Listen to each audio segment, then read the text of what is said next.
Hey guys, welcome back to my channel. Thanks for joining. And today I want to show you some steps on how to do a classic set.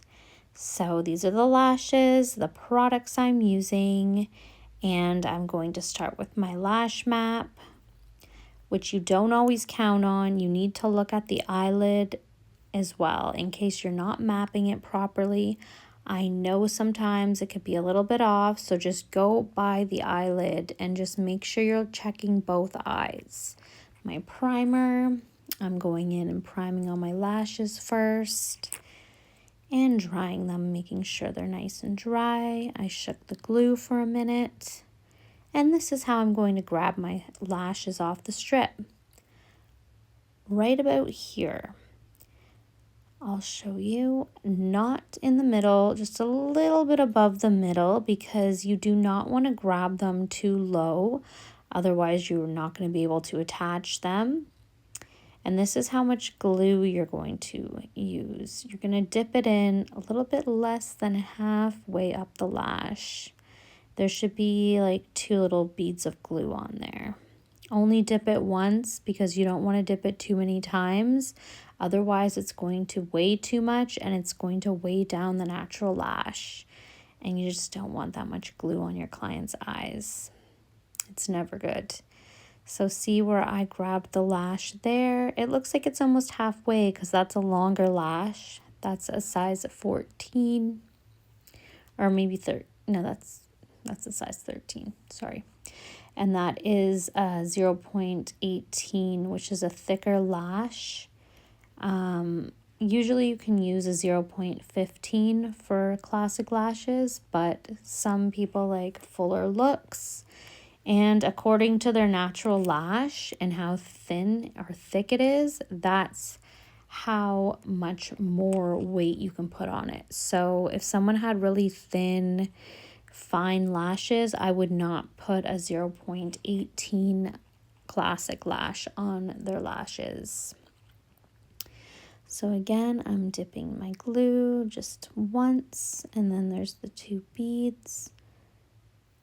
And just make sure that if you do grab a lash and say the glue dries before you put it on, or you didn't grab it properly, or maybe it flung out because you grabbed it wrong. See, like if you grab it from the top like this here, as I was showing you with the others, you will damage the top of the lash and then you won't be able to place it properly.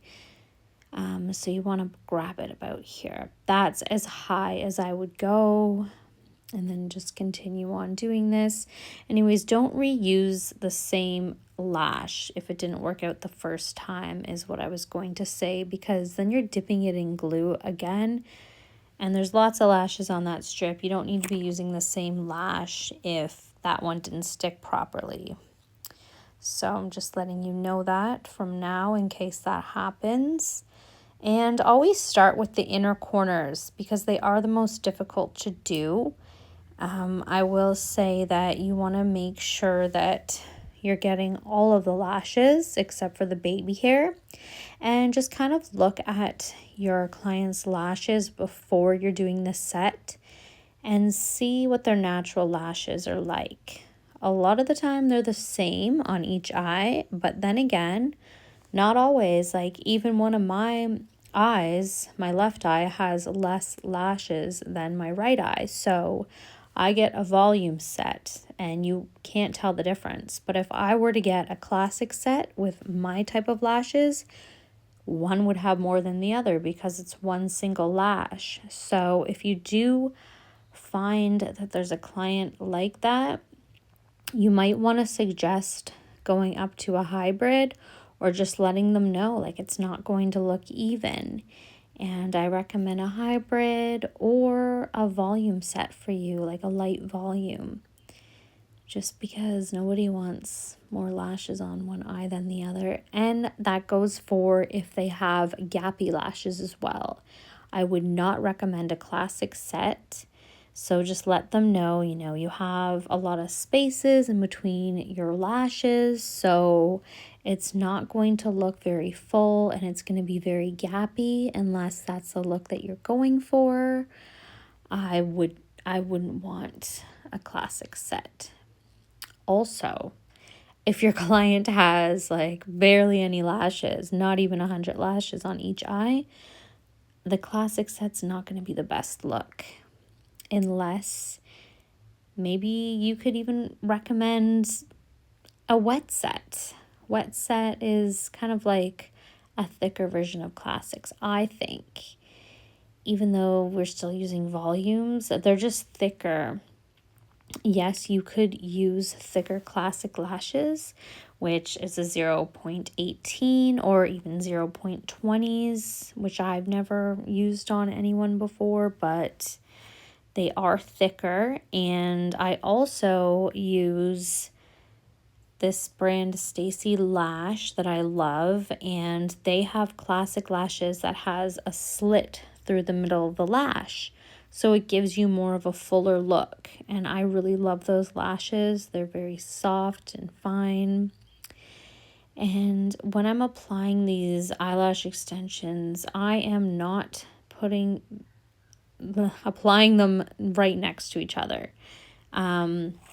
If you do that, then you will find that you are going to get a lot of stickies, and then it's just going to take you longer to finish the set because you're going to have to unstick the stickies with your tweezers.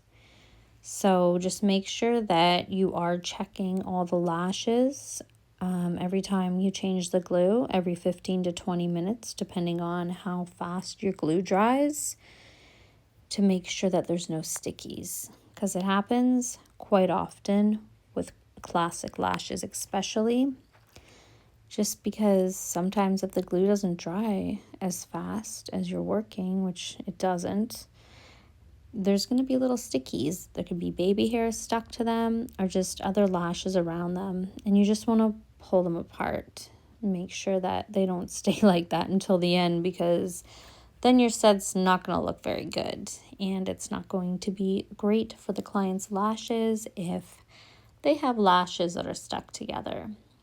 It just won't be nice. So I did mention in my other videos that I apply the eyelash extension a millimeter to a half a millimeter away from the eyelid. So you want to make sure that you're not doing it any lower than that or any closer, because you do not want to touch that skin on the eyelid.